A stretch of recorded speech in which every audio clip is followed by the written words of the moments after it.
Welcome back, everybody, into Bill's Chat. I am Josh McCarty. With me tonight, as always, is Luka. Luka, we have a draft in the books.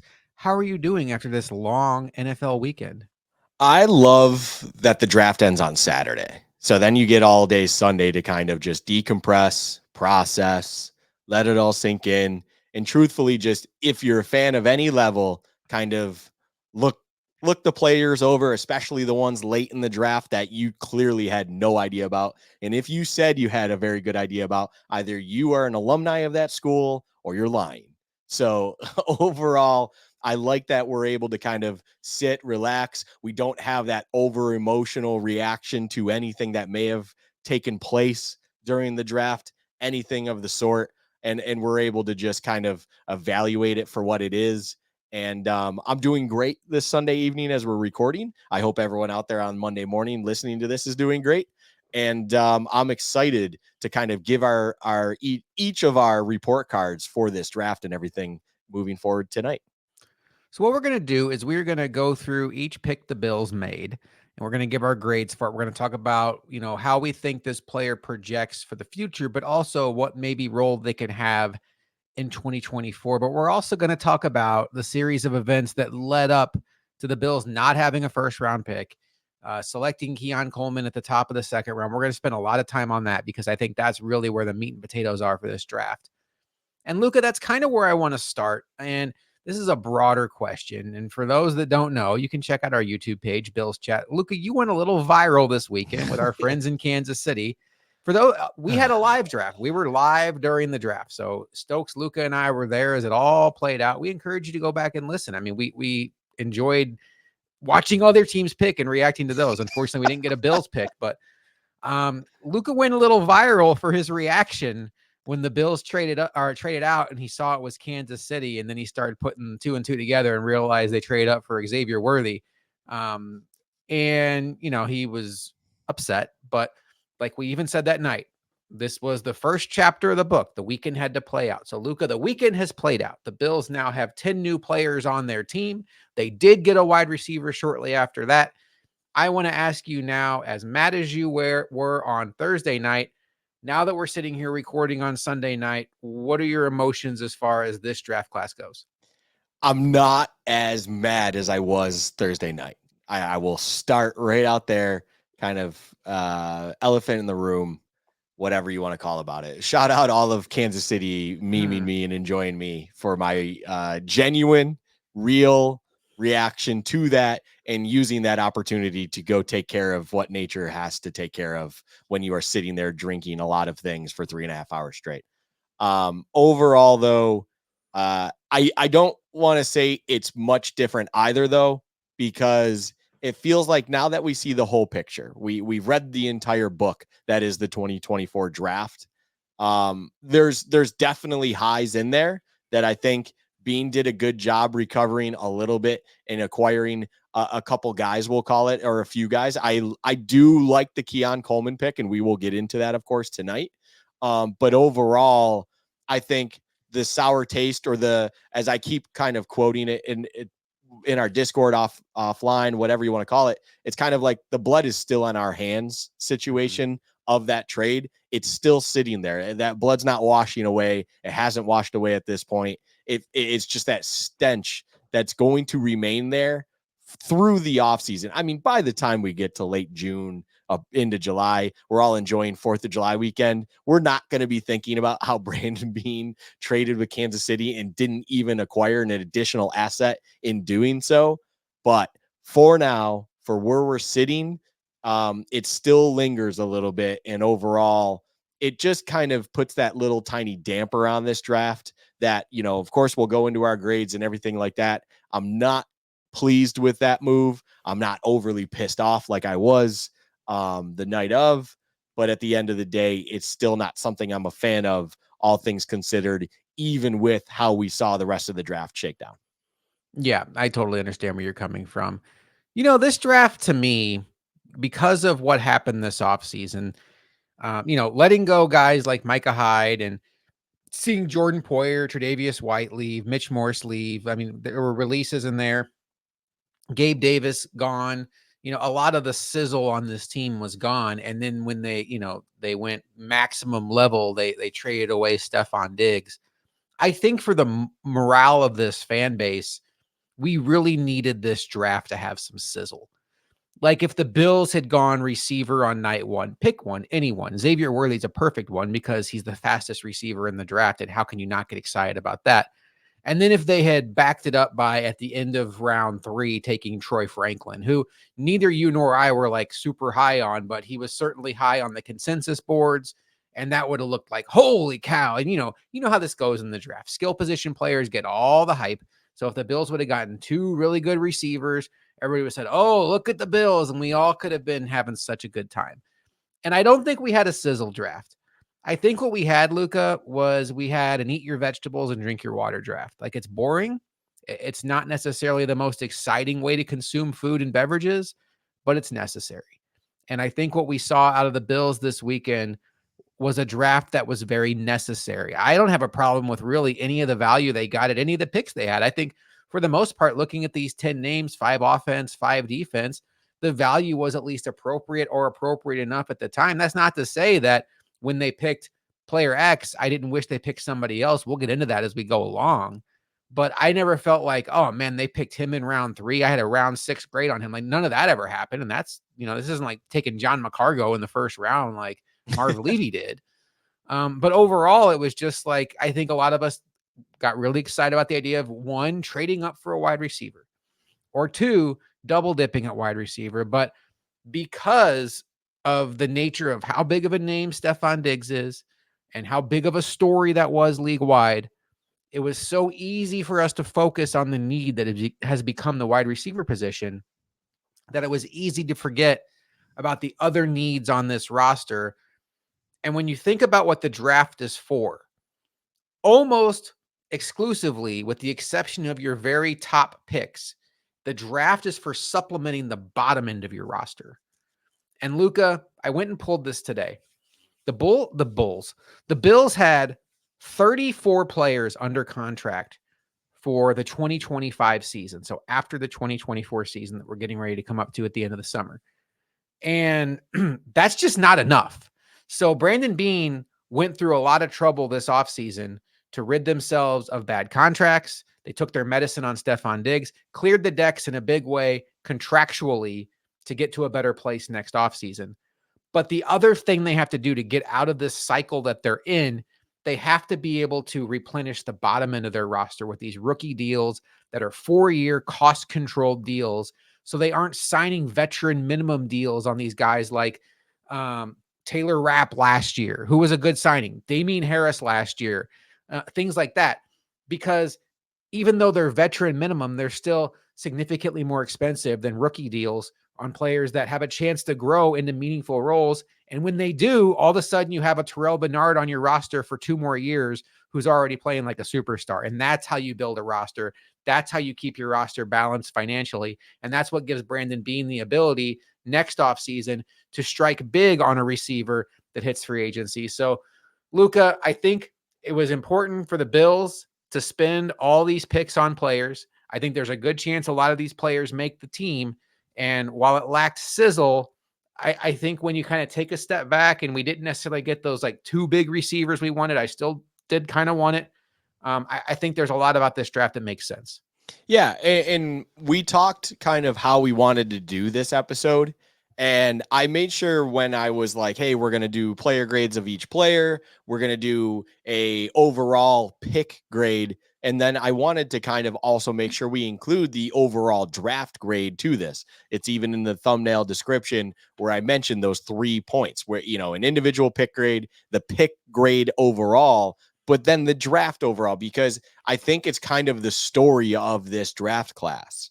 It's nothing to do with the draft class itself. It's kind of the draft weekend story that deserves to be told as well, because as you even put it, no one wants to kind of deal with the take your medicine, eat your vegetables and drink your water kind of situation. We were in a situation where we wanted lamb chops with rosemary and garlic. We did not want kind of what we're getting in front of us, boiled chicken and vegetables with rice. Like, that sounds very boring, plain, but guess what? It's still of substance. It's still going to fill out in the way you need it to. And at the end of the day, it actually might be better for you in the long run. So it's just one of those situations where, as you know, you like to say that I love to say all the time, because I do love to say it all the time. You draft for the future. You are drafting for that 3 to 4 year plan. It is not just about the now. And as great as it would have been to have that sexy draft where you do move up to get Brian Thomas Jr., which I still, in the back of my head, wish they did. But overall, you do something like that. Maybe you even double dip, regardless if you did that at wide receiver with someone else that fell, because plenty of guys that we were falling in love with this draft were falling. I mean, we saw Troy Franklin go at the beginning of day 3, things like that. It's like, it might not be sexy from the surface. And unfortunately for players, they might have taken a slight hit in their draft pick grade from myself just because of those things. But at the end of the day, we could be looking back at this draft class as just one of those building blocks to the foundation of this next generation, because of the serious roster turnover that you highlighted right at the beginning of your point. And it makes sense. Like, you just need to do things, as Bean loves to say, for what's best for the organization, regardless how it appears from the outside looking in, because he had to say that in twofold Thursday night in his press conference, because obviously questions were there about what he had just done, with whom he had just done it, and how that makes sense for the Bills right now. So let's talk about what transpired on Thursday night. They trade out with the Chiefs, and we all know the story. Luka and I are not going to rehash this. My guess is if you're listening to a Bills draft recap episode, you know at least what happened in the first round. But when they trade out with the Chiefs and then trade out again with the Panthers, both times, both of those teams have a screaming need for wide receiver. And I think it's pretty obvious they were going to take wide receivers, but the Chiefs were the big one because that's the team that's been in the Bills' way. The biggest weakness they had last year was clearly wide receiver. And then you're letting them jump up, to Luka's point on Thursday night, and take the guy they want. We kind of assumed it was worthy, but it really didn't matter at that point. It's basically you're doing them a favor and allowing them to take whoever they want. If it was A.D. Mitchell, if it was Javon Baker, it doesn't matter. You're helping them out. And the Bills, I think, had a cluster of receivers in that group. We don't know if it was worthy. I have reason to believe Leggett was in there. Obviously, Coleman was in there, where they felt comfortable moving back. And that's why they moved back again. And I think I kind of want to applaud Brandon Beane for not worrying about, oh, this is the Chiefs. What are the optics of this? Because if he truly believes that these 3 receivers or 4 receivers he has clustered are the same grade, so if I can get one plus something more, then it makes sense. We can argue about the value of that plus something more, but he did at least get better picks down the line. So as we're heading into Friday, Luka, the Bills are now on the clock all day long. Bills fans everywhere are trying to find any nugget of information for what the Bills are going to do with this pick. And I think as this draft played out, you mentioned this to me off the air, it was very obvious early on in this draft, the Bills were not looking for good players. They were looking for good people. And you'll see this theme early in this draft where it's like team captain, academic All-American, 3-time team captain, down the line, just like character. And that's not nothing to me. And I don't want this to be an eye roll of like, oh, you're just going to win with choir boys. Like, no, these guys are talented players, but I think the Bills put more of a premium on character, because think about where they're at in their build. They just let a lot of leadership go out the building. And in a lot of ways, this is kind of like that 2017 draft all over again, where you're building up the future foundation of your roster, obviously knowing that like Josh Allen is the dude. But I think that was important to them. As the day was going on, my favorite idea was A.D. Mitchell. I had a higher grade on A.D. Mitchell than Keon Coleman. It wasn't significantly higher. I just thought A.D. Mitchell had more explosiveness, a bit better natural ability to get open. I thought there was more to his game that translated right away to the NFL. But as I saw the draft play out, it became pretty apparent to me why they went with Keon Coleman, because of what I just said. A.D. Mitchell had some medical red flags, had some personality questions, and it seems like the Bills just weren't really interested in rolling the dice too much early in the draft. A.D. Mitchell was my favorite idea. What was your favorite idea before round 2 started? My favorite idea when it was getting to pick 33 at that point was Keon Coleman. I'll be quite frank. That was essentially what I had there overall. Now, how close or far is it from everyone else? Not very far. I will say this: there was a fear, and fear is a strong word, but there was a fear that I was like, this could be Ladd McConkey, and I'm not going to be overly thrilled with that. I thought Ladd was the only kind of redundant receiver among the next group that I just didn't understand or didn't think made sense for the Bills. But at the end of the day, they clearly had some sort of liking to him. Josh Allen had mentioned him at some point in, the media somewhere. And it was like, uh-oh, are we really about to do this? And we're about to have a bunch of the same thing kind of on our offense and see how it goes. I wanted Keon Coleman because I think Keon Coleman brings a dynamic that is not on this roster anywhere else. And at the end of the day, I also believe that he has a ceiling that appeared to be higher than pretty much anyone else that was out there. I think the knock on Keon Coleman and the only reason that he fell to 33 was just a really poor stretch of workouts and combine. At the end of the day, that's really what kind of knocked him down to that place. If he had a combine that I would have expected him to have going into it, he would have probably been a top 24 pick. I firmly believe that. That's kind of where I expected him to be going into the combine week. So overall, I think the only reason he fell was due to a very poor showing at the combine and workouts. But those are just workouts in combine where you are just under the microscope and things like that. Keon Coleman is that guy who I would watch tape all the time. And even after the disappointment that was that combine and the official 40 time and all that stuff, you'd watch his tape again and you'd be like, he can disappear in games and then just pop out of nowhere and really take over. And that's something that the Bills need when things are just not working out wherever it might be.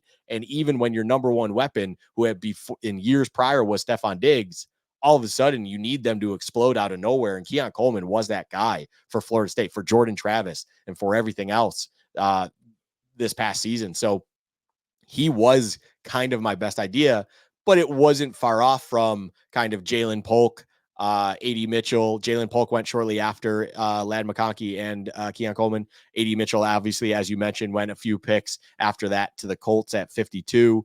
I think there was even, there's one other, I'm trying to think of anyone else there. It really kind of was those guys. I mean, Jermaine Burton was another one that I just was fascinated with where he would end up. I love the idea of him as the first receiver taken. Not really, but overall, I still put him in there with a big question mark on it. Nor did I think that the Bills would take him because, as you had mentioned, even though it's hindsight in this sense, the Bills, it's not shocking that they look at character and value that as highly as they do. So you're not going to take a guy who was, well, on camera punching a woman on the field. So overall, that's probably not the way you're going to go. But those are the individuals I put together. And then Keon Coleman just stood out a little bit more. So to me, going into Friday evening when 7:00 strikes and we're on the clock at 33, or technically, as you said, we are on the clock all day. Keon Coleman was kind of the idea I liked the most at that point. That was a fun day. I mean, it was a stressful day. It was I got nothing done at work. If my coworkers are listening, I was having trouble focusing at work because it's like the Bills are literally on the clock all day. And, I never want to be that draft person that's like, "Oh, we told you so." Because who cares? Who cares if I said this player was going to be good and the Bills took him? Like, do I want like a medal for that? That is the most annoying piece of Twitter where you see people doing what Luka and I do and like trying to take bows that they called XYZ. Like, who cares? With that said, for the context of this conversation, I do not want you guys to applaud us. That's not what this is about. This is about understanding what we thought of Keon Coleman, which I think is valuable. Luka and I were here on our draft preview show when we talked about wide receivers, telling everybody, don't read into that 40 time. Don't write him off for that 40 time. And Luka even asked me, like, who are the receivers you'd be comfortable taking at 28 for what the Bills need? And that's where I kind of, just like Luka did, ruled out a Ladd McConkey. I thought he was redundant with what they had. And I went through the names and it was like Leggett, Brian Thomas Jr., and then I got to Keon Coleman. And we both just went back and forth. We put the clip up on Twitter. He's a baller. And that just seems like such a simplified way of putting it, but he plays fast. Brandon Beane even said it. When you watch him play, it doesn't play like 4-6. It doesn't play like 4-3, but I think it's closer to 4-5, which is perfectly fine. Mike Evans is 4-5. Gabe Davis was slower than 4-5, and he was a deep threat. And now the Bills have access to the GPS tracking on these receivers, and Keon Coleman tracked closer to like a 4-5. And then Luka mentioned he had a bad combine. He really just had a bad 40 because on the gauntlet drill, he had the fastest time of any receiver in his group. And I think that says something about his play speed. And then I was watching a video on him over the weekend about next gen stats, and it was really cool. They have like average miles per hour on any route on the receivers in the draft. And I don't want to misspeak, but he was like in the top 2 or 3 of the entire draft class on like curls and slants. And it's just like football speed. I'm not telling you he's a burner. He's not a burner, but I don't think you have to fear that the Bills just drafted basically a big sluggish tight end. The concern with him, Luka mentioned, fantastic at the catch point. The ball, when it's in the air, he believes it's his. The concern with him right now is unrefined route running. I will tell you, he's 20 years old. He's going to be 21 here in a couple weeks. He has a basketball background and really prioritize football more so in the last couple years over basketball. So there's still a rawness there. I don't think I think the lack of route running ability is being overstated quite a bit. I think his deep route running leaves a little to be desired. I don't think he has that knowledge of like how to burn by a cornerback or how to use his leverage to get deep. I think on the intermediate routes, he's actually just fine. And there's plenty of room to grow.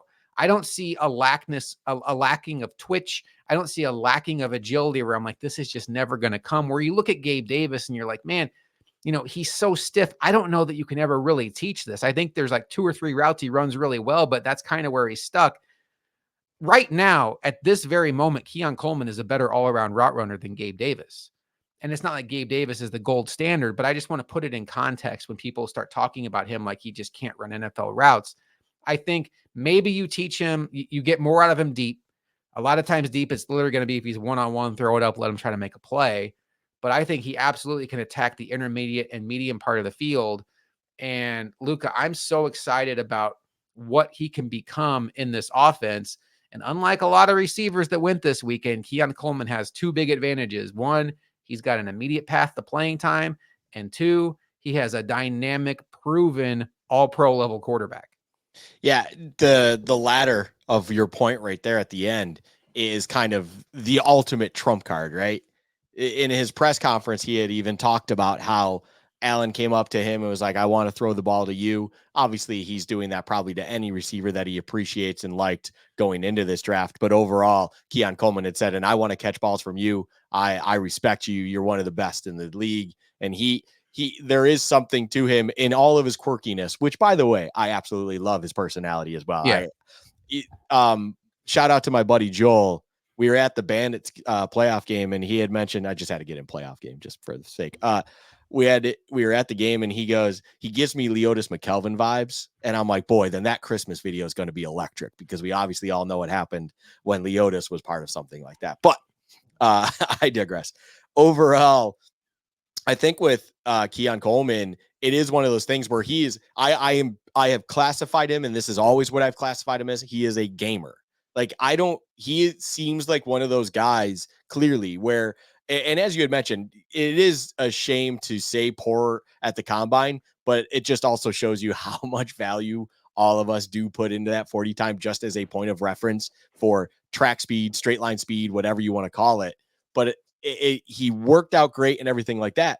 But I see the tape and I just look at him and I'd be like, it doesn't matter if he had a good week, a bad week, whatever it is. It seems like he always shows up at the biggest moments when you need him, things like that. He can make the play, he tacks the ball, all of those things where everything's great.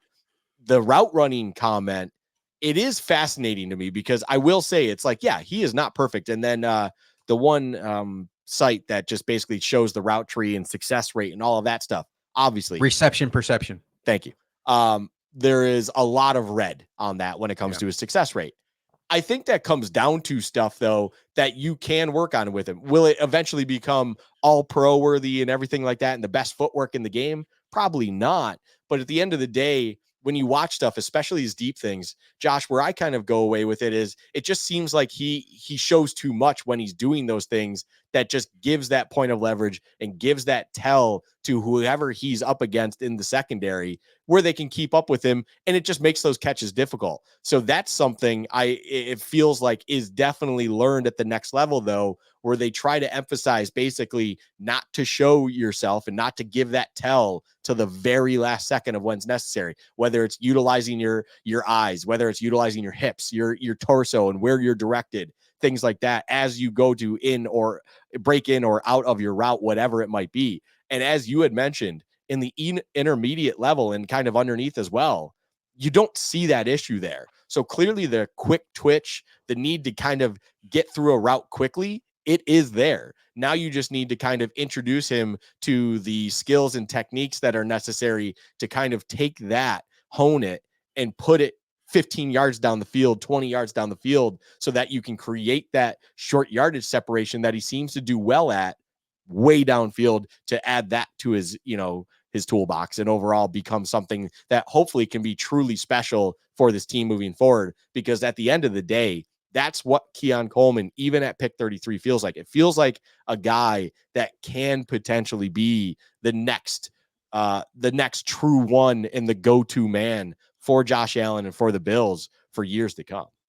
Brandon Bean said they're going to start him off at X. That makes a lot of sense because they don't have a true X on this roster now after letting Gabe Davis go. Luka, what do you see his immediate impact on this team? I mean, we all can tell there's a clear path to playing time. I think that this is a roster with the Bills, whether it's Khalil Shakir, whether it's Curtis Samuel, whether it's Keon Coleman, they're going to mix and match personnel. I don't think they're going to have one go-to receiver that game in and game out you can count on. I think that's going to be any given Sunday can be one of those three guys' days, plus Dalton Kincaid's certainly going to get his. We might see more 12 personnel with Dawson Knox. James Cook will certainly be involved. And who knows if they add another receiver. In my opinion, Keon Coleman is going to be in the top three of the receivers on this team to start the season. And I'm guessing that as the season wears on, he's probably going to be he maybe only behind Shakir as far as snaps go, because he's also excellent run blocking. So when you think about two wide receiver sets, him and Shakir out there seems like a pretty good idea to me. What say you about his immediate contribution as a wide receiver for this team? I don't know how much of a fan I am of Shakir at run blocking. He has gotten better, but overall, I thought there was significant improvement this Yeah. year. Last year, there was some times where it was like, whoa. Yeah, Did you know this was a contact sport? Significant improvement from the absolute ground floor is still a significant improvement, regardless of what it is. But overall, anyways, back to Keon Coleman. I think Keon Coleman, you kind of hit it on the head overall. He's going to be one of your top three guys. He's going to be an impact player. Hopefully, it's not going to be over the moon. I think it would be foolish to say right out the gate he's going to be an impact star for this team. You never know. That's absolutely possible. Think of your Tank Dells, think of your Rashee Rices, think of all those other guys that, once they finally get that opportunity, they hit the ground running. They're a little bit of a different build that way, and they probably get them more in explosive big plays like that. But overall, I think Keon Coleman is someone that I would expect to see grow in. The only thing that gets me worried is hitting kind of that rookie wall. And it will be fascinating to see how that is. Overall, I do expect the Bills to do something with that in mind, where they're not going to lean on him heavy and early unless it feels like he is capable of doing that.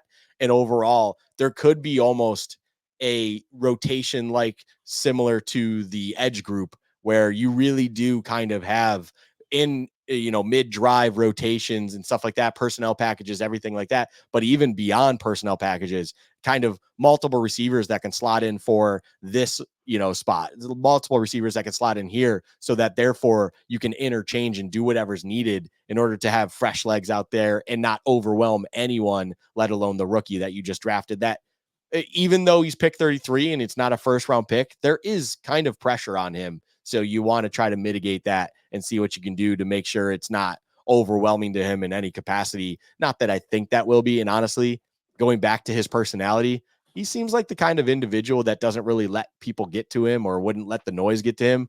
A guy who is very open and willing to kind of let you know that he shops at Macy's in the summertime for his winter jackets, let you, is intrigued by the cookies on the snack table, and then after the press goes, wait, are those actually up for grabs? He seems very much kind of in tune with who he is, and accepting and happy with who he is. So the outside noise doesn't really matter to him.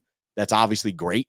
You can be as quirky and weird as you want if that truly is what it is, because it feels like then even when you have your down games, you probably show up to work the next day and you just get right back to it. And that's something that obviously is very important, because as great as the highs are, you need to be able to be handling the lows in professional football and all of pro sports in general. So I don't think the pressure is going to be something too big, but it will be fascinating to kind of see just overall early on how they rotate him. And then if he can handle it, as you had even mentioned, by the end of the season, if things are going well for him, and you know, he's not banged up or whatever else might unfortunately happen, you know, you would like to see him kind of get leaned on more as they approach the more important games of this later part. So what grade do you give the selection of Keon Coleman, wide receiver from Florida State? Don't know if I said that yet. Once or twice. Keon Coleman overall, I gave a B plus.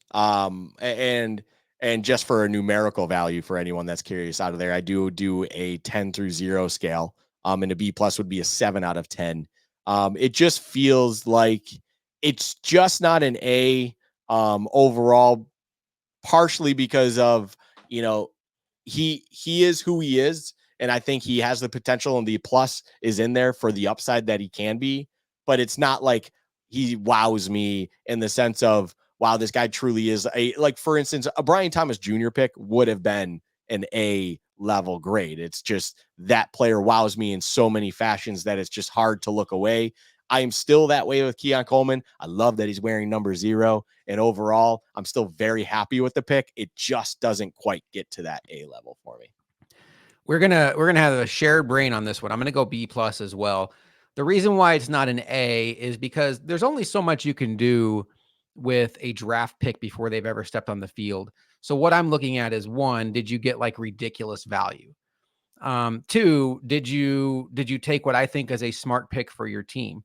I don't think the Bills got ridiculous value on Keon Coleman. I think he went right about where he was projected to go, the top of the second round. He went at the very top of the second round. But I do think I give them credit for addressing the biggest need on the team, when I think they could have been tempted to go with like a Cooper DeJean at safety, and then, you know, see what's left at the end of the second round. And when we're going to talk about what they did at the end of the second round, you know, we can play the what if game. If they had gone Cooper DeJean and then into the second round take Troy Franklin, would we like that combination better than Keon Coleman and Cole Bishop? So I don't think so either. I see you shaking your head. You and I both had we had all day Friday to talk about it. And you and I both had about an hour where we were on the Cooper DeJean bandwagon. We were like, just take them. You know, there's going to be plenty of receivers left. And then we got our smarts about, and we we're like, wait a minute. Diggs is gone. Davis is gone. It's Khalil Shakir. Like, just get the receiver you like and figure out the rest at that time. So B plus for both of us. Let's talk about that safety the Bills got, though. They did not move up in pick 60. I think a lot of us thought maybe that could be a spot where they trade up and even double dip, but they went with the safety out of Utah, Cole Bishop. We will not be spending 30 minutes on each one of these picks, just so you know. It's going to start to speed up here relatively fast, but an athletic safety from Utah, 21 years old. What do you like about this fit for the Bills? They obviously lost Poyer. They obviously lost Hyde. They brought in Mike Edwards from Kansas City on a 1-year deal. They brought back Taylor Rapp on a 2-year deal. I'm much more comfortable with Taylor Rapp as like that third safety than a guy that's going to be on the field every single down. That's just my opinion. So I thought safety was a need that made sense, not just for the future, but immediate if Cole Bishop hit the ground running. So it made sense to me why they went safety. What did you like about this pick, or did you like this pick? I absolutely do love this pick. Sorry, love is strong. I do really like this pick. You mentioned positional need, and the position of need is absolutely the first thing that comes in mind with this. I have it even in my notes, like position, first thing in mind, position of need, with the depth really thin in the back end of the secondary, plus no real future on there as well, right? We're kind of at the Taylor Rapp point. You have, is it Mike Edwards? I can't remember his name exactly. I feel like I got that wrong and or right. I'm not sure. Anyways, your safety spot is really kind of an unknown right now. And when you think of that, alone, clearly there's something that Bean and McDermott like about this guy. So let's look under the hood. Who is Cole Bishop? Now, from there, that's when I start to really like him. And he just, when you watch him at Utah, he fits a lot, and I mean a lot, of what McDermott loves in his safeties. Athletic, can fly around sideline to sideline, cover a lot of space, do a lot of things, work in a lot of different places of the field. And I think that's the biggest highlight of this situation. Now, there's also a weakness comes with that I will get into in a second here, but he fits the McDermott mold at safety to a lot of an extent because of that athleticism. He's very comfortable at the line of scrimmage. He's very comfortable in the box. He is a very willing tackler, of course. Kind of the only, if you want to put a knock on him early on with his athleticism, just shorter arms. Like that's something of note. But overall, a 4.45 guy, that it's got a great vertical as well. And he's still 6'2" and north of 200. Like, this is a guy who can absolutely play that free safety position that McDermott is going to be slotting him in. I can absolutely see him having a strong preseason and eventually just being a day one starter for this team. I think there's a lot to love about him. The only knock on him is with how comfortable he is around the field. There's actually an aggressiveness that then kind of creates a weakness in his game where he believes or he vacates a deep zone a lot more than you would like out of a free safety, just believing that there's a play to be had elsewhere. And his play recognition is drawing him elsewhere in that situation. And overall, at the end of the day, that's probably something that McDermott does not want out of a free safety. We obviously know how much he likes to play two safe back or then mix it up. And normally your strong is the one that's kind of being interchanged. They will bring up your free safe, but at the end of the day, your Micah Hyde was not playing around in the box too much. That was obviously Jordan Poyer's role. So there's something there that's just going to be leaned on with coaching. And if there's anyone to trust when it comes to coaching secondary, safeties, corners, it is Sean McDermott. He is proven to be time and time again one of the best in the league coaching secondary players. He has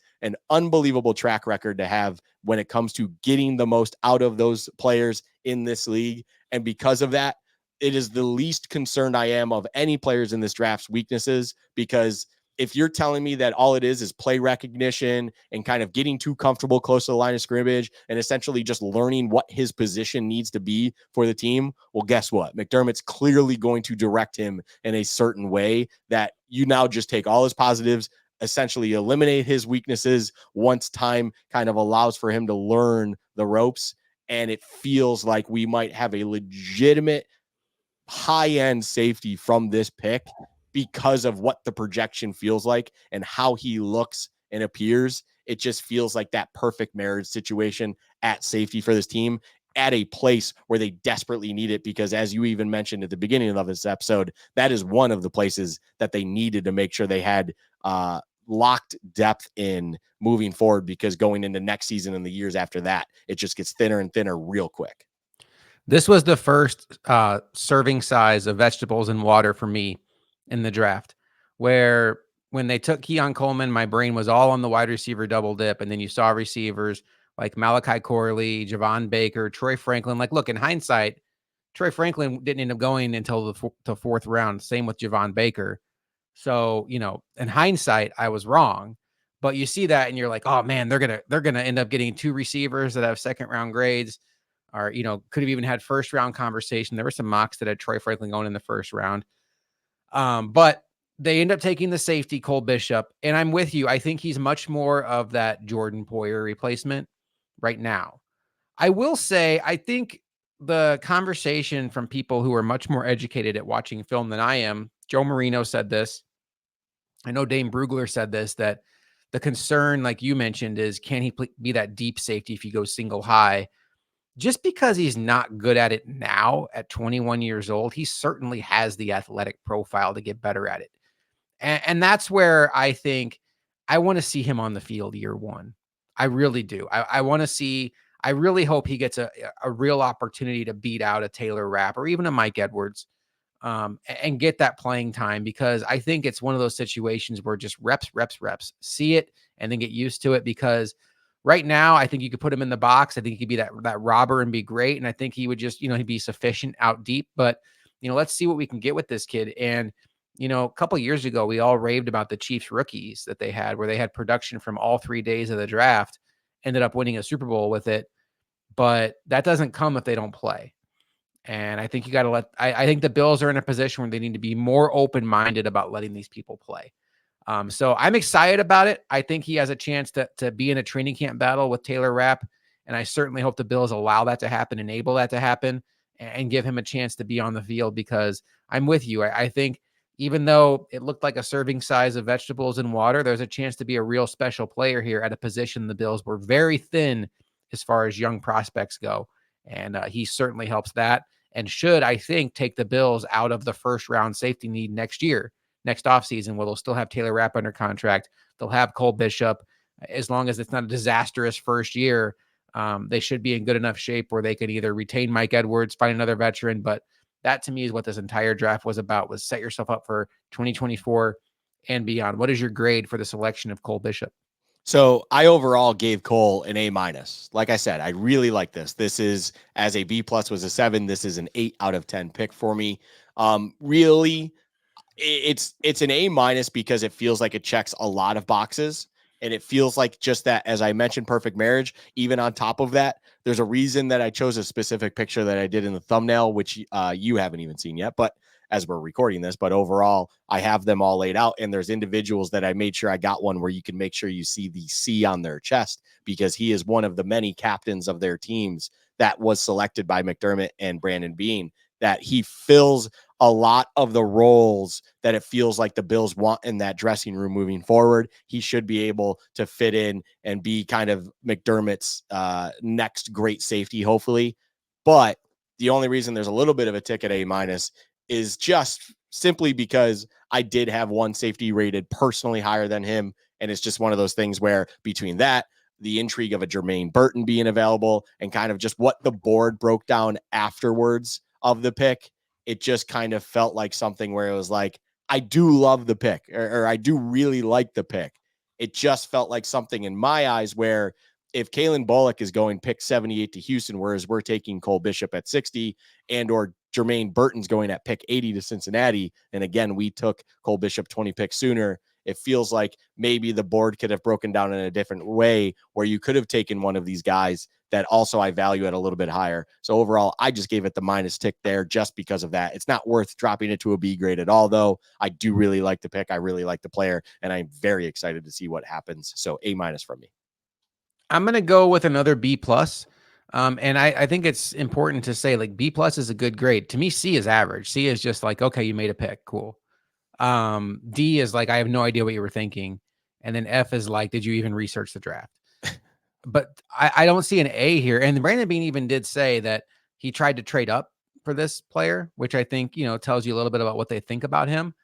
But B plus is a strong grade from me. I like a lot about it. I'm kind of with you where I'm just like, there were some other safeties there. Maybe you could have even moved back and get them, but clearly they have a plan for him. And when it comes to defensive backs, like you said, I'm going to defer to Sean McDermott, because he's batting almost 1,000, even though the one glaring miss obviously is Kyer Elam.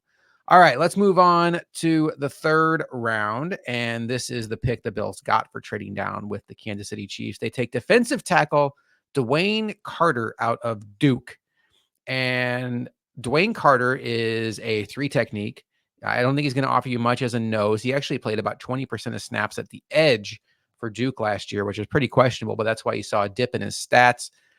Chris Sims is very high on him, had him as his 3rd rated defensive tackle. Luka, we talked all about draft season, how we didn't understand why people were saying defensive tackle was a need for the Bills in the first round, because you have Ed Oliver under contract. You're not going to draft a nose tackle in the first round. The value is just not there. So you're really going to draft another 3 technique in the first round whose ceiling is backing up Ed Oliver. They didn't do it in the first round. They did do it in the 3rd round. What do you think? What were your initial reactions, or what is your opinion on the selection of DeWayne Carter out of Duke? DeWayne Carter, first and foremost, will be known as just the worthy pick guy for me. That's just going to be what he is going through preseason. You might hear me say that moving forward this offseason, or this preseason, this awkward time season, whatever you want to call what is May through August. But overall, it was one of those ones where I was like, okay, I understood that we needed to get another interior defensive lineman within the rotation. That's something there. We had talked about how edge was kind of the defensive line more so of a need, kind of as a positional group along that line of scrimmage. But the interior defensive line, there's something still that could be done there. And it was like DeWayne Carter is not a guy that I would have imagined they were even thinking they were going to try to find someone that could replace Daequan Jones or Ed Oliver, and nor should any of us. Obviously, those two players are just your clear bona fide starters at their respective roles. And then you're just trying to find those rotational pieces afterwards. And it seems like this guy checks a lot of boxes. Of course, yet another individual who is the number one thing that kept coming up on him is leadership. He is an absolute leader. I believe he was the one that was a 3-time captain for his respective team, which was the first in Duke history. I want to say that was him. Overall, again, going into it, high football IQ, just things that checked a lot of boxes that we know Mick Bean, as I will now start calling it in short, love and they want to see out of players. And it seemed like there was few weaknesses in his games due to physicality things beyond just having a little bit of a shorterish arms and things like that. But it also feels like a pick where he's a little bit limited in what you get out of him. And there's a great foundation, but truly where's the ceiling on it? And I'm not saying that your 3rd round pick needs to be a guy with an incredibly high ceiling, but at the end of the day, it feels like you kind of drafted a safe rotational piece for one contract and just moved on with your life when it comes to this one. And that's where, between who he is as a player and what he will probably be for this team for both this year and the years to come throughout his rookie contract, and then put on top of it what was there on the draft board at the time of this pick going into the tail end of the 3rd round, it just is one of those ones where it's like, I it's okay-ish. Like, I'm not upset about it, but it feels like something where it's like, okay, I kind of would have really much more preferred kind of the double dip at wide receiver and or getting someone else. I mean, what I have is players picked ahead of, they're all wide receivers for a reason. It's kind of one of those ones where it's like, based on where my head is at, I feel like your Troy Franklin, your Javon Baker, your Devontae Walker, those picks would have probably made more sense and the value would have made more sense at this place rather than a DeWayne Carter. But overall, it's nothing truly against the player. He seems solid. He seems like he should be a decent enough rotational piece. I just question kind of where anything beyond that it comes from. And overall, I'm very curious to hear your thoughts on him. So I think with every pick, I could tell you I would have rather had a wide receiver because that was my honest reaction at the time. Every time the Bills came on the clock, I was looking at wide receivers left. And you just mentioned some really good ones. So yeah, at the time I was like, but then I started thinking about it and I love the pick. I think I'm higher on the player than you are. I think he does offer some interior pass rush that this team desperately needed when Ed Oliver came off the field from the 3 technique. You'd get it in spurts from Jordan Phillips. You never got it from Tim Settle last year. Poona Ford had like 1 good game. I think DeWayne Carter has a chance to be a very important rotational piece. Now, to your point, what's the ceiling on a rotational piece? The Bills do rotate a lot, but you're spending a 3rd round pick on somebody that, barring something catastrophic happening with Ed Oliver, is going to max out at like 35 to 40% of the snaps in a game. So those 35 to 40% of the snaps better be pretty impactful. Now, look, you can have some fun on 3rd down, I guess, and put them both in there together.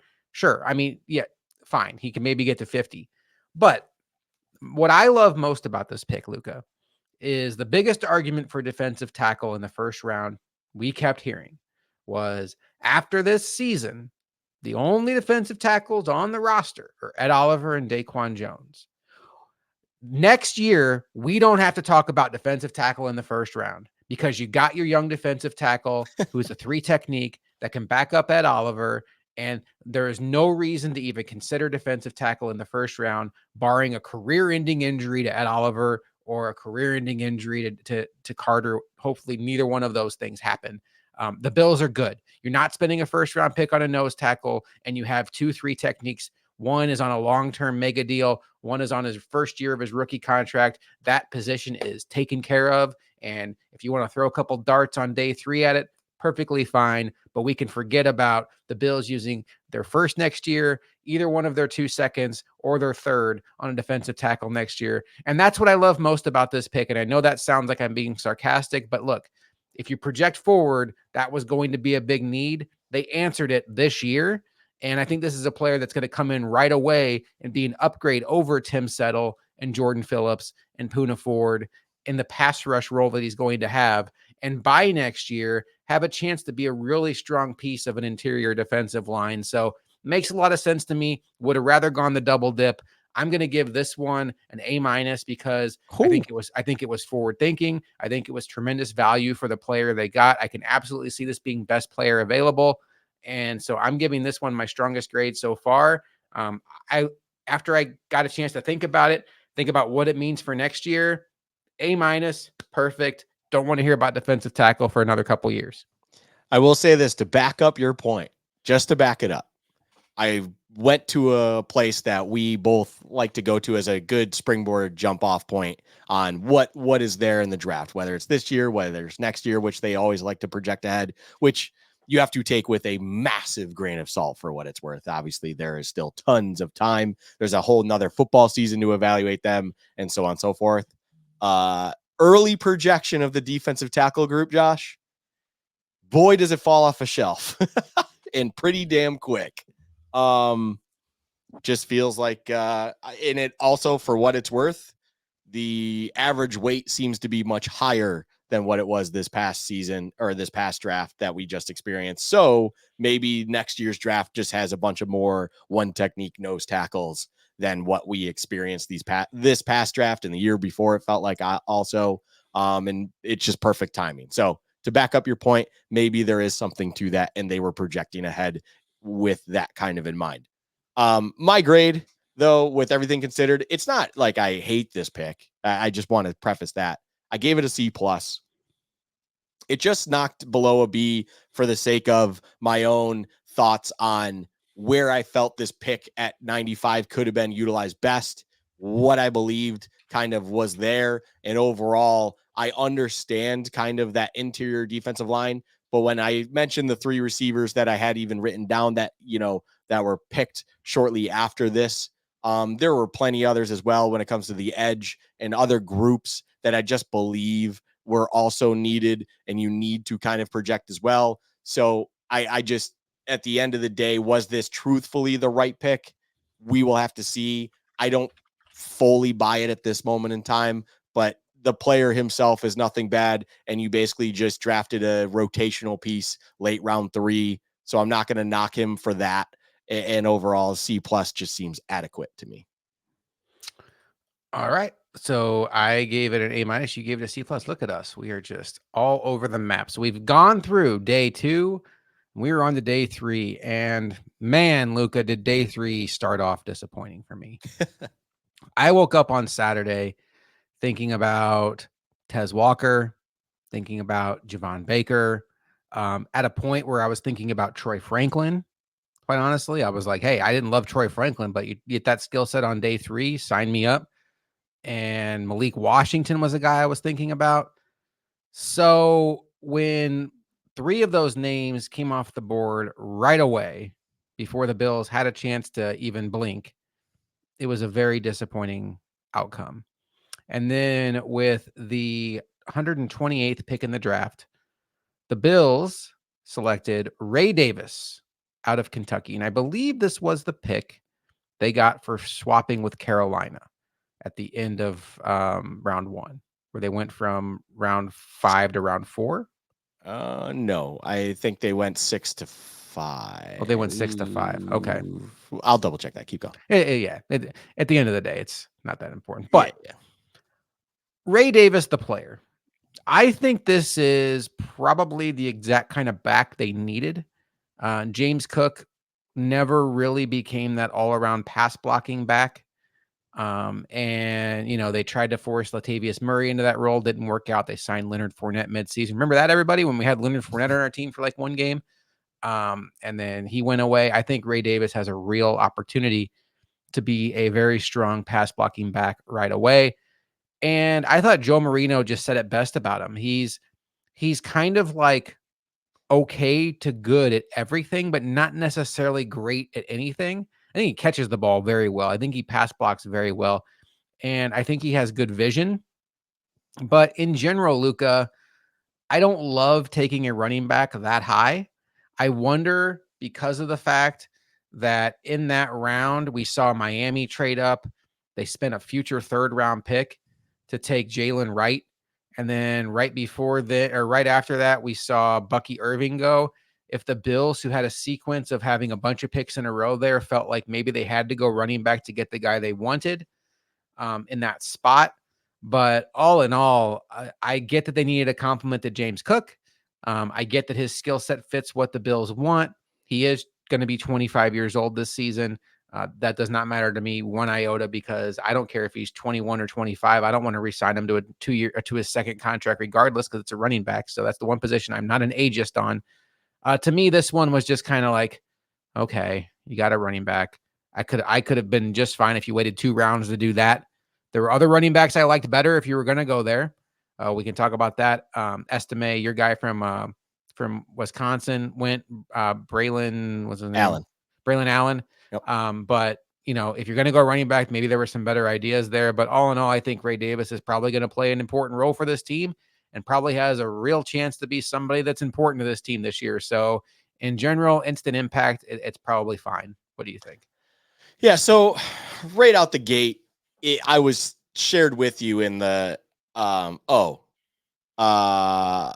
I'm not sure about that one because Braylon Allen was on the board, who then ends up going 6 picks later to the Jets. And then after that, later on in the draft at 147, Audric Estime does end up going to the Denver Broncos. And it's like, I rated those guys higher than Ray Davis. And it's just like, I wasn't thrilled. I wasn't happy. This is not the way I wanted to start off the Bills draft come day 3. But I peeked under the hood a little bit, Josh, and I was like, okay, let me try to truly wrap around my head on this. First and foremost, I'm 1000% with you. My general rule of thumb is once you're at day 3, the age number kind of goes out the window because statistically, how likely is it that any of these guys are going into a second contract, let alone a running back who definitely should not be seeing a second contract? So what does it matter? You would hope that they don't fall off a cliff come age 29 on their first contract. But looking at him, he's not going to be getting his AARP card next year, so I'm okay with that. On top of it, it really felt like more and more as I tried to understand what they saw in him, it felt more and more like a Devin Singletary. I will say I didn't necessarily see the pass blocking similar that I don't know where that it felt like it was a little bit poor. And I even read a couple notes from others that also indicated that his pass blocking leaves a little bit to wanting. But overall, his pass catching is actually underrated for someone like him. And then, of course, his ability to shed tacklers, make yardage happen after contact, all of those things. That is clear as day there. He's actually very good within space and kind of creating or finding space to then maximize his output, especially with his limited kind of next gear that doesn't quite exist there. And it just kept circling back to, I think the Bills just ended up taking another guy they believe will be like Singletary when they took him. And if you could have taken that Singletary when they had drafted him and added him to the running back room with James Cook, I feel like we'd all be very, very happy.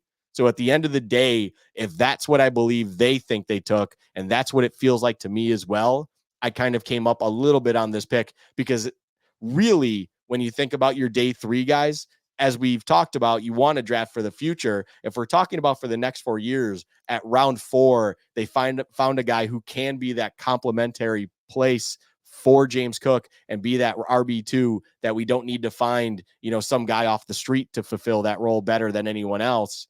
Like, I will be very happy with that being wage controlled and everything of that nature. And if he can provide those hard yards and that complementary situation to a James Cook while still not kind of being like, oh, okay, he's your ground and pound, but also he can't catch the ball worth shit. No, this guy can. I can be happy with that pick. I can wrap my head around it. And even though Braylon Allen was on the board, even though a massive drop being TJ Tampa, the corner who ended up going to Baltimore, which would have been a great value pick in my eyes and probably a lot of other people's eyes, I still can't fully criticize this because a complimentary back for James Cook is something that feels like it was needed. We went into this draft during our offensive draft preview. It felt like a position that we weren't going to discuss a lot of, but felt like they were going to be walking away with one. They ended up grabbing one. Hopefully they like him for the right reasons. And it feels like, again, that Singletary comp feels and fits right. So I don't hate it too much. What is your grade for the pick? I ended up giving Ray Davis out of University of Kentucky a B minus. The minus tick again is just because value wise in my eyes, there were just a couple guys I rated higher. But as I keep wrapping my head around it, again, I won't criticize age at all because it's a one contract guy regardless. And it just feels like something that there could be impact day one out of this guy for his role. And if you're asking a 4th round pick to have an impact come day one, that has to be something good. And if that feels like that will be the case with someone, I'm happy with it. So I'll give him a B minus. And when you look at what the Bills have done the last couple of years, they went out and signed Damian Harris. They signed Latavius Murray. They signed Ty Johnson this year. They traded for Naheem Hines. Ray Davis should add some stability to that. This gives them another rookie contract for a running back where if as long as he pans out, you have Cook and Davis under contract and you really can just kind of take it easy on running back with Reggie Gilliam there as fullback, and then you just go find veteran running back X to be your running back 3 if it all pans out. I'm going to give it a C minus though. I did not like the value of a running back there. I felt like that was the Bills' last chance to really truly double dip. And I know after their next pick even was when Thrash went, Jamari Thrash, but I was really high on him. I felt like there were still some really good receivers on the board where the Bills could have addressed it. And to your point, Braylon Allen, Estime from Notre Dame, I feel like both of those backs would have been better ideas. But yeah, I think there's a really good chance that Ray Davis could even be the most productive rookie for this Bills team. Like I think there is a path there. Especially if James Cook has to miss a couple games because running backs come in off the street all the time, he has a chance to be a really important player on this team. So I get it. This felt like they went up to the plate though, and were content to hit a single. And that's just kind of how I see it. And that's fine. Singles are valuable too. But it was the 4th round. I think I would have rather tried to stretch myself a little bit more than taking a running back with what I think is fairly limited upside. Okay, round 5, Luka. It is your time to shine. The Bills, with the 6th pick of round 5, pick 141 overall, take center Cedric Van Pran-Granger out of Georgia. This felt like tremendous value at the time. Some people had him rated as a day 2 prospect. We know the Bills lost they cut Mitch Morse. They traded away Ryan Bates.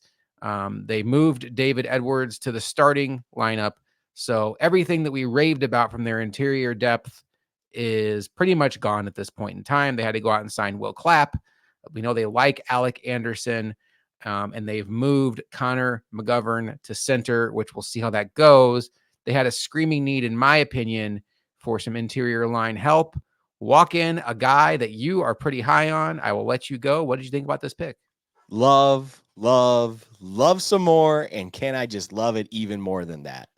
It feels like the last line I have in my notes. It might be one of my biggest notes. Let me compare this everywhere else. Yeah, it's even longer of my notes than Cole Bishop and Keon Coleman. The Cedric VPG pick to me was one where you had a perfect marriage of you need a true center. You say interior offensive line, I say true center. Like you needed someone on there with clear center experience to a level that it just doesn't exist anywhere else on this roster, it feels like. And you have that with best player available. I had him as my 3rd rated center in this draft, just behind JPG and Zach Frazier, JPG being Jackson Powers Johnson, if you're not familiar with that. And those 2 centers went in the 2nd round. We end up getting Cedric VPG in the 5th round, pick 141. This has, as I said in the last line of my notes, it has a potential to it that feels like it could be a steal of the draft level pick for the Bills. And I say that because there's just a lot to like about him with that combo of athleticism and strength, mainly in the run game, actually, something that it feels like we haven't had out of a center in some time. All credit to Mitch Morse and how great of a player he was. But at the end of the day, as Josh is playing some sort of advertisement or video, it's not like Mitch Morse was a dominant force in the run game. And when you watch Cedric Pran-Granger, it feels like he is someone that does love to get downfield, quickly lead block, do his things. He has an incredible football IQ, yet another one of those individuals. There were individuals that I respect out there when it comes to evaluating offensive line that said that even in college, there's a level of play recognition pre-snap at the line that he had that was above anyone else at the college ranks. He was first team SEC, which is absolutely nothing to sneeze at.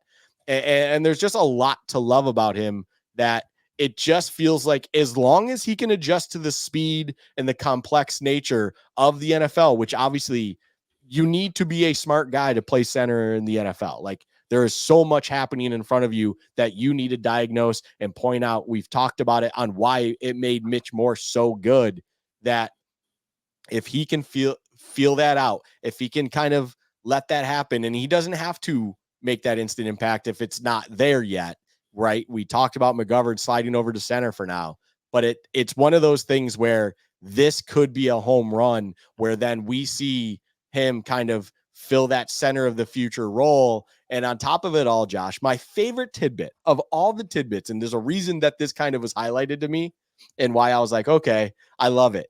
Someone out there, again, one of the individuals that I respect that evaluates offensive line out there made a point of emphasis to say this guy has the best shotgun snap I have ever seen in my life. It is as consistent as you ever want it to be. And I thought that was the funniest thing in the world, but also something that if a guy who evaluates offensive line on a regular occurrence made sure to make note of it, that means it must be a pretty sexy shotgun snap, Josh, because he wanted to make sure it was known. And for an offense that has Josh Allen, we do sure seem to find ourselves in shotgun often. So it's just that cherry on top of what seems like a phenomenal pick in the 5th round. So, yeah, I mean, we'll get to the letter grade shortly, but I'm sure you could probably predict where I'm going with this one. Yeah, this was a very solid pick. They had a screaming need for an interior offensive lineman. They had a screaming need, in my opinion, for a backup center. I think they were banking on Will Clapp being that. I think with this player, Pran-Granger, his name is just hard to pronounce. Pran-Granger. That's why I said Cedric VPG. Because I'm used to calling him Cedric Van Pran. He added the Granger this year, and it's just like, come on, dude. Like it's like when London Fletcher went to London Fletcher Baker.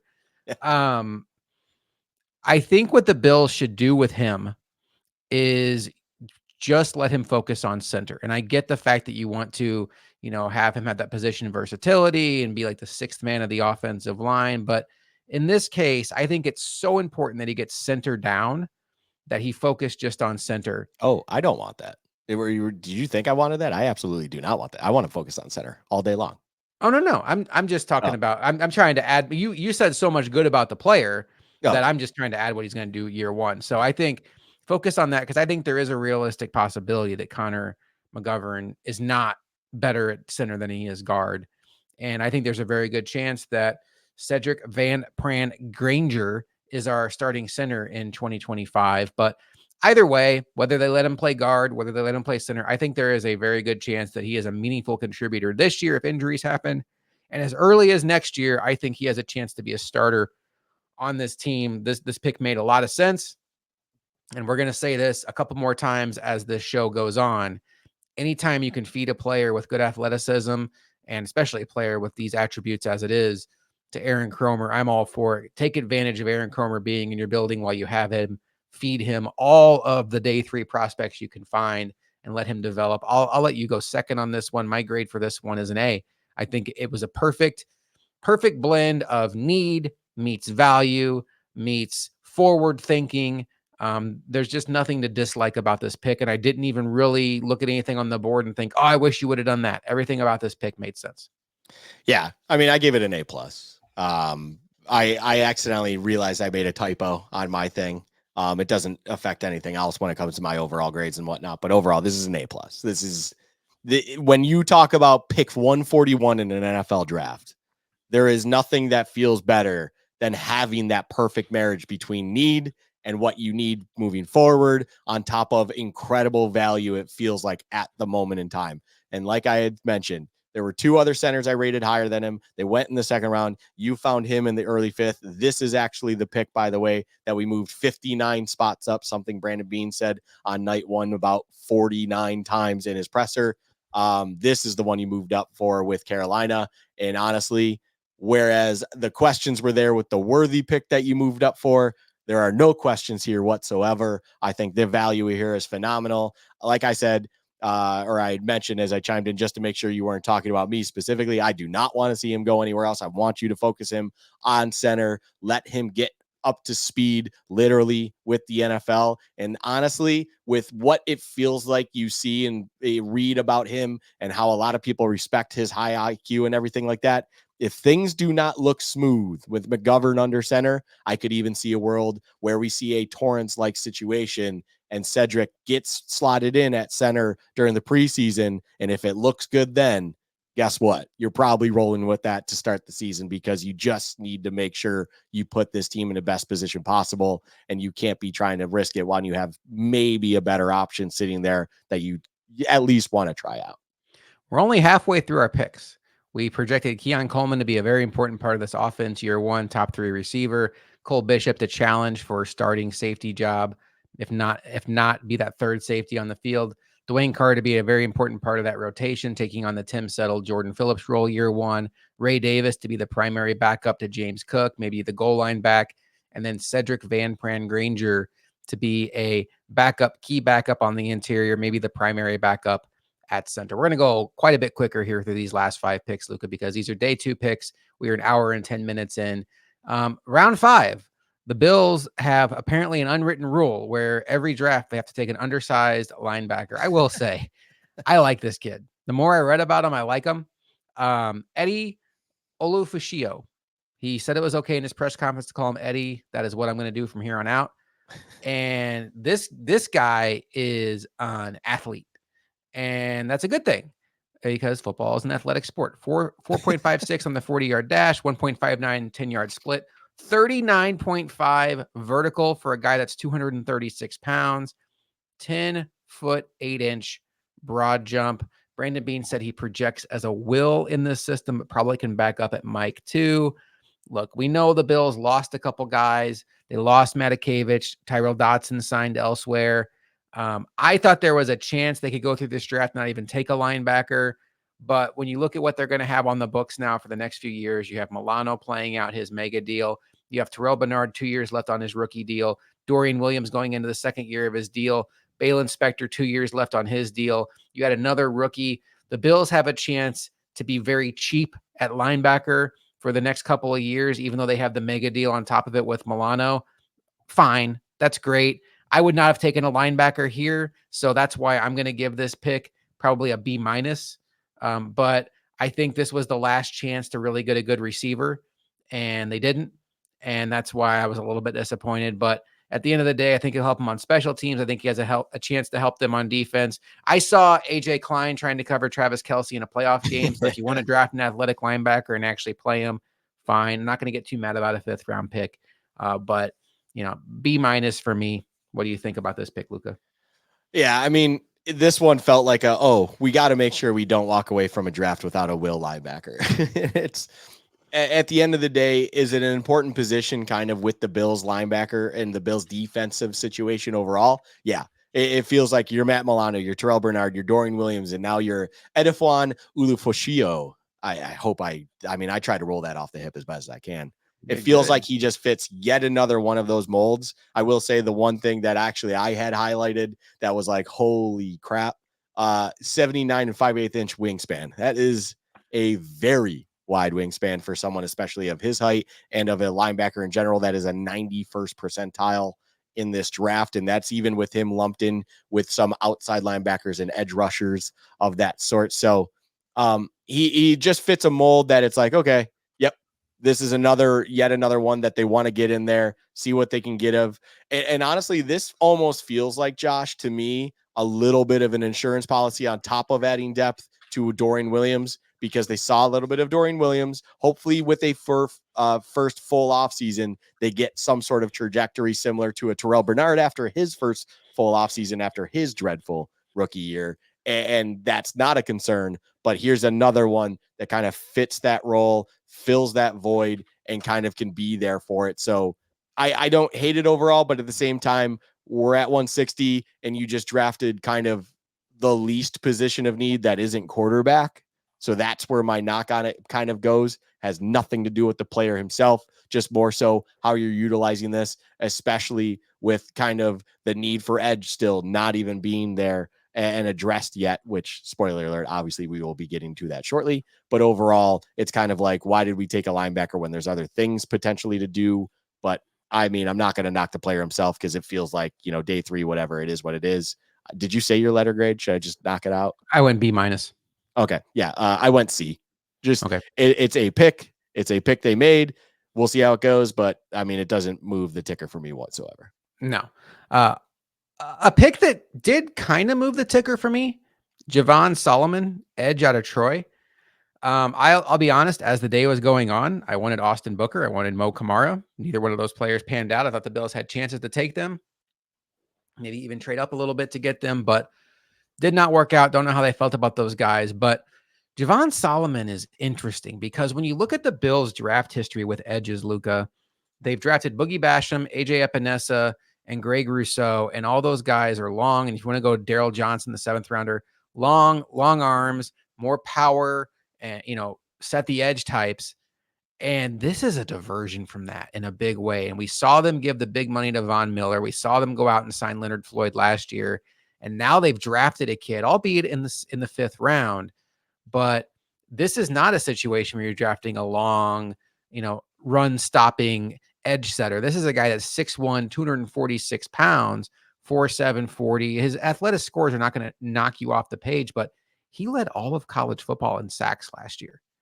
And he uses his hands very well. Now, look, because of his shorter arms, he has to use his hands well. He has to have good pass rush moves because if the lineman gets their hands on him, it's probably over. But as a guy at a position group that I thought the Bills could use some juice, I still don't know if Von Miller is not fully healthy, what that third down pass rush is going to look like. I would think Greg Rousseau will be out there. They don't have Leonard Floyd on their roster. I'm not convinced AJ Epinesa is a high-level pass rusher just yet. So I think this is a guy that has a chance to come in and compete for third down work as early as this year. If maybe all they tell him is don't even worry about getting better at stopping the run. Your goal on this team is to get the quarterback. You did it great in college. To see if you can do it in the pros. I give the Bills credit for going away from their tendencies and not just focusing on big plotting edges, because I think you have trouble finding guys that can bend the edge at that size. Maybe signing Von Miller opened their eyes to a whole new world of edge, but I like the pick. I like what it says about their scouting department. For me, I almost wanted to give it an A minus, but it felt kind of strong. So I'm going to go B plus on this one. This one did it for me. There you go. I was also a fan of this one. This was one that was low key a little nice. And like you said, he led D1 in sacks with 16, which take it for what it is. But overall, you had mentioned the thing that was the highlight for me when it comes to this pick. Everything that was pointed out to me with this pick said, bend, versatile, understands how to work the edge, understands how to use his first step very, very well. And on top of it all, with that first step and with these things we're talking about here, his height being only 6'1", he still has incredible length, and his hands and his ability to kind of fend off whatever it might be in front of him is there. He has 33 7/8 inch long arms, and his wingspan goes just over 80 inches. Those are both 86 and 90 percentile. It's one of those things where he has freak attributes to him, where it's like there was an indication that when he came up against very long athletic tackles that he would disappear at times, but it feels like at the college level, that is just what you're going to deal with. And at the end of the day, you bring him into the rotation here. You understand when he is going to excel the pass rush clearly, and something that you've needed when it comes to this team overall in the rotation is additional pass rush, something that will disappear. You lost Leonard Floyd. Look, Von Miller's probably not going to be something you can depend on, of course, and you just need to find something that is there right now. This feels like a value pick that could pay some dividends even immediately. So yeah, at the end of the day, I gave it a B minus. I think when it comes to day 3, I might have a little bit of a harsher grade scale than you do. So I would probably say we're pretty similar on this one overall, even though you did B plus and I went B minus. I do think this is the first pick that doesn't necessarily have a guaranteed roster spot. I think Olofusio is going to absolutely be a core special teamer when you look at who they lost with Matakevich, Saran Neal, his length, his experience on special teams. Solomon is probably going to have to establish himself on special teams, but I think there are 2 roster spots for 3 players between Kingsley Jonathan, Hill, and Javon Solomon. And I think, barring an injury that helps settle that, I hope the Bills, lean toward the guy that has a 4-year rookie deal in that case, unless 2 of those players just happen to be excellent. Let's group 2 of these picks together, Luka. In the 6th round, they took Tylen Grable. In the 7th round, they took OT Travis Clayton from Europe.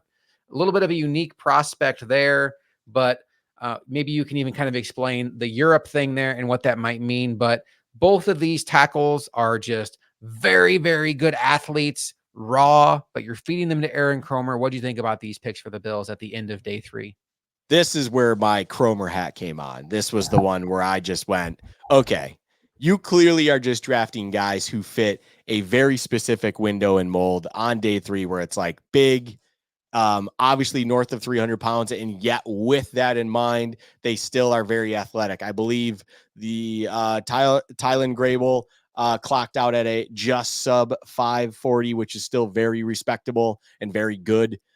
Travis Clayton ran an unofficial 40 time of 4.79. That would be the fastest tackle in the draft if he ran that at the combine and clocked the same score or same time. So overall, it's the situation where I love just the idea of them doing that, but at the same time, my player grade might not reflect that just because of who they are. And as you had mentioned, they are raw prospects. So at the end of the day, is there a real understanding that, oh my God, this guy could actually make the rotation? No, not at all. There could also be a world where both of them just end up on our practice squad as they continue to develop under Kromer. You had even mentioned off air where Travis Clayton will most likely, almost definitely end up on the practice squad because there is that exemption there and everything like that. But also there was other individuals who had watched his workout where they were just saying that they were having Jordan Mailata flashbacks, looking at him as athleticism compared to his size and everything like that. And look, if at pick 221 in round 7, you are grabbing a guy who is 6'7", 301 pounds and becomes your starting tackle for years to come at that freakish level. Yeah, sign me up all day. It's absolutely worth the I'm not going to call it a worthless pick, but almost worthless pick. So both grades. I love that you lumped this in, by the way, Josh. Now, it didn't work out in the graphic. It's still, again, you haven't seen the thumbnail yet. The numbers didn't quite work out the way I wanted to do it. So I actually put these guys together in the one section of the graphic. So when you see the thumbnail, I will show you. It makes it funny that we did this. It almost worked out too good. And I gave them both the grade of a C overall. They are picks. They are picks that make sense. I'm not going to criticize them in any way, but I'm also not going to boast them up in any capacity because it feels like early on initially we will not see anything. And not that that's something to kind of, knock someone for, but at the same time, I'm not going to give you anything further because it's a pick that is just made. I'm going to give them both B minuses on this. This is a little bit better than average because I love the fact that you are giving these guys to Aaron Kromer to build up. The Bills could have a tackle need as early as next year. Spencer Brown is going into the last year of his deal. Not that I anticipate either one of these guys being ready to fill the starting right tackle role by 2025, but maybe Ryan Vandemark's ready for that role. And then maybe Tylen Grable is ready to be the swing tackle of the future by then. Or maybe Travis Clayton's ready to have a roster spot by then. So I like it. I thought Nick Saban was great on the draft. I thought he was very smart, and he said on day 3, I'm drafting traits. Don't give me the plucky guy who works hard, because chances are if you have the work ethic down and you're still available on day 3, the athleticism isn't going to work in the NFL. And I thought that was just perfectly said. Like, give me somebody that has a chance to become something. Let me see if I can coach it out of them. And both of these picks do that for me. So I'm going to give them both a B minus. Let's move on to the last pick of round 6, not the Bills' last pick. That was Travis Clayton. Daequan Hardy from Penn State, cornerback, nickelback. This guy is a very good athlete. He was a primary punt return at Penn State last year, had a couple of touchdowns. I think he comes in right away, Luka, and challenges for the Bills' punt return job, because when you look at the other two in that mix, Khalil Shakir and maybe Keon Coleman, I think those guys are too important to the offense to subject to punt return. Deontay Hardy's gone. Micah Hyde's gone. So at this point, it feels like it's Daequan Hardy's job to lose at this point. I think he's probably exclusively a nickel. They might try him a little bit on boundary, but I think he has a chance if he wins the punt return job and shows well in camp, to make someone like a DeMar Hamlin expendable, where Cam Lewis becomes that fourth safety. Cam Lewis is better on specials than DeMar Hamlin. We talked about what Daequan Hardy could bring to specials. I think DeMar Hamlin, this could be a tough camp for him.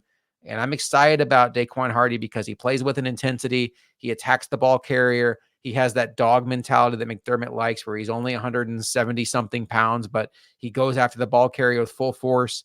And he just screams McDermott guy to me. And he's got a lot of speed and a lot of juice. So for a 6th round pick, get your primary punt returner and a guy that can maybe grow into something for your defense. Sure, why not? B. All right. That's a fair grade. I really think I'm a lot more harsher on day 3 guys than you are just with letter grades. I reciprocate anything you said. Also, just the thing I wanted to absolutely say is looking into it, and this is obviously the part of the draft where I was like, wait, who is this? I need to now look up who this is after they were picked.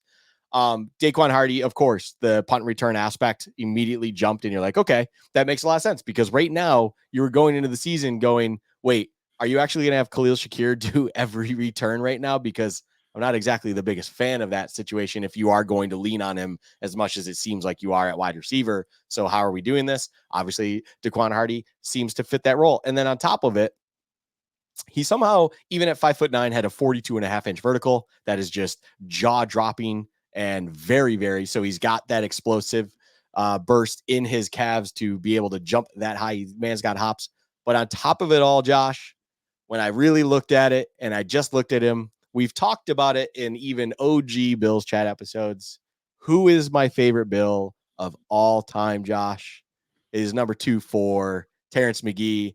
And this just screams like, wait a second. Did we just draft another Terrence McGee? It feels like that. He wore 24 at Penn State. Unfortunately, he can't wear 24 for the Bills. That is actually what the safety we had just drafted in Cole Bishop is wearing. So that correlation can't be there, which is a damn shame. Hopefully that changes someday. Maybe Cole will change to his college number of 8 and free that up for Hardy to be 24. Boy, would that be something special, because man, would I love to watch Hardy in a 24 running back a return or a pick 6 for that matter, and just relive my childhood, because that would be fantastic.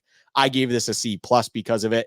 Again, I feel like I'm a little bit more critical on my letter grades than you are in day 3. A C+ for me is you actually have potential to make an impact day 1, even though you are a late 6th round pick. So I'm very happy about it. I am happy with a C+. I could even bump it up to a B-, but overall I'll keep it at a C+ since that's where I had it. And I really, really, really hope that he turns into a Terrence McGee, because God, that would just be so special. And could you imagine Christian Benford, Terrence McGee, Daequan Hardy, and all Rasul Douglas? I'd be unbearable when it comes to the cornerback room in this team. And then you have Van Pran-Granger out there lead blocking. Ugh. It just sight for sore eyes. All right, Luka, there's the 10 picks. We talked about them. Let's give a letter grade now to this entire draft class. We've gone through it. 5 offensive players, 5 defensive players. I think there's a chance that 8 or 9 of these guys actually make the final roster. That has not been the case for the Bills in recent years, but this is a Bills team that has a lot of roster spots to fill. I think this was a draft that was done by design to fill up the bottom half of the roster with guys locked in on rookie deals. I think a lot of these guys are going to make the squad. What is your overall draft grade? Can you tell we've talked a lot this weekend? Your draft grade for the Bills 2024 draft class. So I got 2 grades there. I have my overall pick grade, which ended up through the way that I weighed it as a B+, and that felt right. I feel like overall, being that you have a lot of players that do make sense on ending up making the roster, on top of even finding a guy like Hardy, even that we just spoke about, where they could make a day 1 impact, a B+ feels right. I think the safety pick, of course, with Cole will work out in a way that looks to be great. You have that phenomenal value pick in Cedric VPG that should hopefully pay dividends sooner rather than later, and you got him at tremendous value.